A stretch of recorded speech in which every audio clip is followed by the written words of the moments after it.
Everyone welcome to I S fine. This is Shivani Saxena. Hope you are very well. So guys, आज की video में हम लोग part number 4 के बारे में बात करने वाला है। और 4 पार्ट में हम लोग बात करेंगे कि हमारे नेत्रों की संरचना आखिर क्या है। काफ़ी इंपॉर्टेंट टॉपिक है और काफ़ी टाइम देखिए जनरली नॉलेज भी हम लोगों को इसके बारे में होना चाहिए और काफ़ी टाइम एग्ज़ाम में भी इसके बारे में पूछा जा सकता है। काफ़ी इंपॉर्टेंट है, अगर आपसे बोला जाए तो जनरल नॉलेज के लिए भी आप लोगों को पता रहना चाहिए। आपको पता है कि जो भी नेत्रों की संरचना होती है वो किस प्रकार से होती है। देखिए आप यहाँ पे देख पा रहे हैं, तो यहाँ पे आपको यहाँ पे डायग्राम दिया गया है, मानव नेत्र का है जो आपको यहाँ पे देखना है। आपको पता है जो उसका आंतरिक भाग होता है, जैसे कि आपका स्वेदपटल होता है, आपका पुतली होती है इसमें, ठीक है, ये इसका हम इसको पुतली बोलते हैं। और आपको पता है कि जो ह्यूमन आइज होती है ना वो गोलाकार होती है और बाहर से अगर आप देखें तो आपको सफ़ेद दिखाई देती है। अंदर आपको क्या देता है, एक काला स्ट्रक्चर दिखाई देता है। ये आपको यहाँ पे समझ लेना है। अगर देखा जाए तो जैसे कि किस प्रकार से हम जैसे कलर पहचान पाते हैं कि आपका ये येलो कलर है, ये रेड कलर है, ये ब्लू कलर है। किस प्रकार से हम पिक्चर देख पाते हैं कि हम पिक्चर देख रहे हैं, हम बुक ही देख रहे हैं या फिर मोबाइल देख रहे हैं या फिर अदरवाइज़ कोई भी आप पिक्चर कैसे देख पाते हैं। ह्यूमन आई में विभिन्न प्रकार के भाग होते हैं। कौन कौन से होते हैं आप यहाँ पे रेट कर पा रहे हैं कि कौन सी पेशी होती है, कौन सा लेंस होता है, कॉर्निया होता है, रेटिना होता है और प्रकाशिक आपका तंत्रिका होता है। ये सब आपको यहाँ पे काफ़ी अच्छे से यहाँ बताया गया है। ये आपको सभी को पता रहना चाहिए। आपको ये भी पता रखना है कि जो हमारी आइज़ होती है ना, मतलब आँखों में दिखाई देने वाले जो पर्दे होते हैं उसको रेटिना बोलते हैं। हम लोग क्या बोलते हैं, आँखों में दिखाई देने वाले जो पर्दे होते हैं उसे हम रेटिना बोलते हैं। और जो रेटिना होता है वो ऑप्टिक नर्व होता है, मतलब ऑप्टिक जिसको बोला जाए आपका ऑप्टिक, मतलब आपका प्रकाशिक जो तंत्रिका होती है उससे, ठीक है, उससे क्या होता है वो जुड़ी रहती है। रेटिना में बहुत ही सक्रिय कोश पाए जाते हैं। कोश मतलब कोशिकाएं पाई जाती हैं। ये आपको यहाँ समझ लेना है। होप आपको काफ़ी अच्छे से समझ आ रहा होगा। अगर बात करें अंध बिंदु के बारे में कि ये जो अंध बिंदु है इसके कहने का यहाँ पे मतलब क्या है, अगर आपको बताया जाए अंध बिंदु काफ़ी इंपॉर्टेंट है, इसके बारे में भी काफ़ी टाइम एग्जाम में पूछ लिया जाता है। आपको पता है जो तंत्रिका तंत्र होता है ना वो रेटिना की एक संधि होती है, मतलब जो तंत्रिका तंत्र है रेटिना से जुड़ती है, वहाँ पर तंत्रिका क्या होती है, तंत्रिका कोशिका नहीं होती है और उसे ही हम लोग अंध बिंदु बोलते हैं। ये काफ़ी इंपॉर्टेंट है। और आपको ये भी ध्यान रखना है रेटिना पे जो पिक्चर बनते हैं ना वो एक से मतलब आपका 1 से 16 सेकेंड का बना होता है। ये आपको यहाँ पे काफ़ी इंपॉर्टेंट है, ये आपको ध्यान रखना है। आपको यहाँ पे ये भी जान लेना है कि जो नेत्र होता है ना वो किस प्रकार का अद्भुत यंत्र होता है। ये आप यहाँ पे देख पा रहे हैं किस प्रकार का अद्भुत यंत्र होता है, इसके बारे में हम लोग जान लेते हैं। ये काफ़ी इंपॉर्टेंट होता है, पहले तो आपको यही समझ लेना है। बहुत ज़्यादा इंपॉर्टेंट होता है क्योंकि ये कैसे इंपॉर्टेंट होता है ये हमारे लिए, हम चीज़ों को देख पाते हैं। बहुत सारी चीज़ें ऐसी होती हैं जो हम देखिए हम आंखों से बहुत सारी चीज़ों को देख पाते हैं। आंखों के बिना हम काम नहीं कर पाएंगे और रात रात और दिन को हम पहचानते हैं आँखों की वजह से, कलर पहचानते हैं आँखों की वजह से, कोई चीज़ कोई सामान कोई उठा पाते हैं आँखों की वजह से, कोई भी काम कर पा रहे हैं आँखों से देखकर ही हम उसको कर पा रहे हैं। आँख से किसी भी वस्तु को पढ़ने या फिर लिखने दूरी उसकी क्या होनी चाहिए, मतलब जो न्यूनतम दूरी उसकी होनी चाहिए वो कितनी होनी चाहिए, तो 25 सेंटीमीटर होनी चाहिए। ये भी आपको यहाँ पे ध्यान रख लेना है और नोट भी कर लेना है। तो इसकी दूरी अगर आपसे पूछा जाए तो कितनी दूरी होनी चाहिए कि 25 सेंटीमीटर होनी चाहिए। सामान्यतः नेत्र के द्वारा जो भी पढ़ने के लिए जैसे सर्वाधिक सुविधाजनक जो भी दूरी है वो लगभग आपका अप्रॉक्स कितना होना चाहिए, 25, ठीक है, 25 सेंटीमीटर होना चाहिए। आपको ध्यान रखना है, यहाँ पे काफ़ी इंपॉर्टेंट है।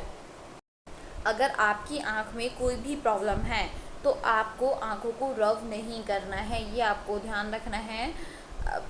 आँखों पे अगर कोई प्रॉब्लम हो रही है तो आप पानी का छिड़काव कर सकते हैं। अगर वो पानी के छिड़काव से भी वो प्रॉब्लम सॉल्व नहीं हो रही है तो आप डॉक्टर को दिखा सकते हैं।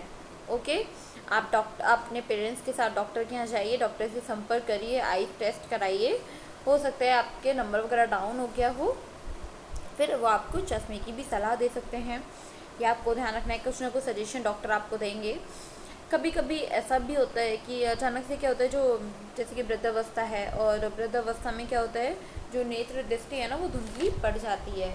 कभी कभी ऐसा होता है कुछ लोगों के साथ, बहुत सारे लोगों के साथ ऐसा होता है कि जो नेत्र दृष्टि होती है वो धुंधली हो जाती है। आपको ये भी ध्यान रखना है, आपके इसके लड़के होते हैं, लड़कियां होती हैं, तो वो भी ठीक से नहीं देख पाते हैं, मतलब उन्हें भी काफ़ी सारे विभिन्न प्रकार के आँखों के रोग हो जाते हैं, मतलब नेत्र दृष्टि रोग उन्हें हो जाते हैं।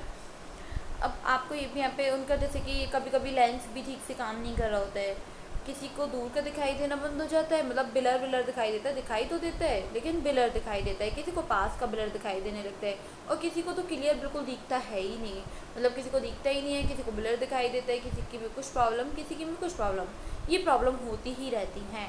इसीलिए इस प्रॉब्लम को आपको बिल्कुल ये नहीं लेना है कि हाँ ये प्रॉब्लम हो सकता है कि 2 दिन में ठीक हो जाए, तो ऐसी प्रॉब्लम नहीं है जो 2 दिन में ठीक हो जाए। इसके लिए आपको डॉक्टर से सलाह लेना, सजेशन लेना बहुत ज़्यादा ज़रूरी है।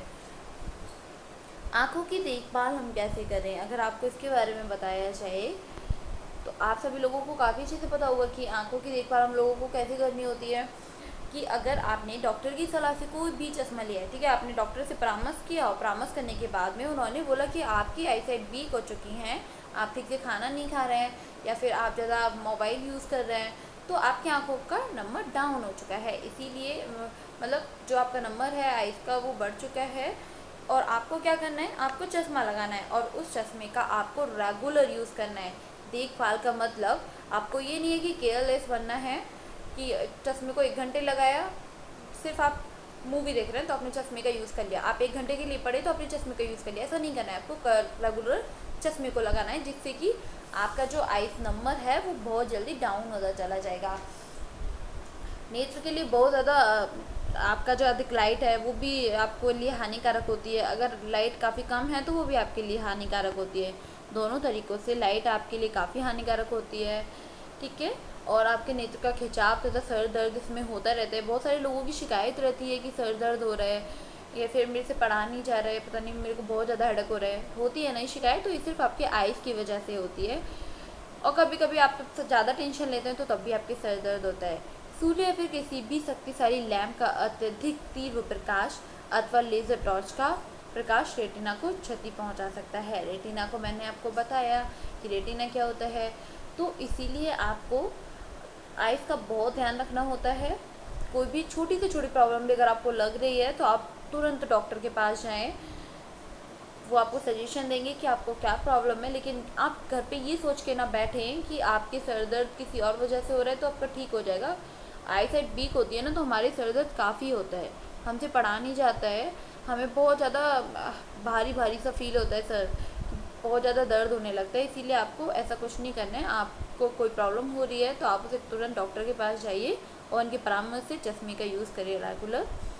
आज के लिए इतना ही। आज की वीडियो में हमने जाना आइज़ के बारे में और आइज़ की देखभाल के बारे में, काफ़ी इम्पोर्टेंट है, जनरल नॉलेज भी है, आप सभी को काफ़ी अच्छे से पता रहना चाहिए। ज़्यादा से ज़्यादा वीडियो को शेयर करें क्योंकि ज्ञान बांटने से ही ज्ञान बढ़ता है, ये आप लोगों को अच्छे से पता होगा। आपको कोई भी डाउट रहता है तो आप उसे कमेंट बॉक्स में इजीली क्लियर कर सकते हैं। कोई भी सब्जेक्ट को लेके आपके उनमें कोई भी डाउट है, जियोग्राफी, हिस्ट्री, पॉलिटी, किसी को भी लेके।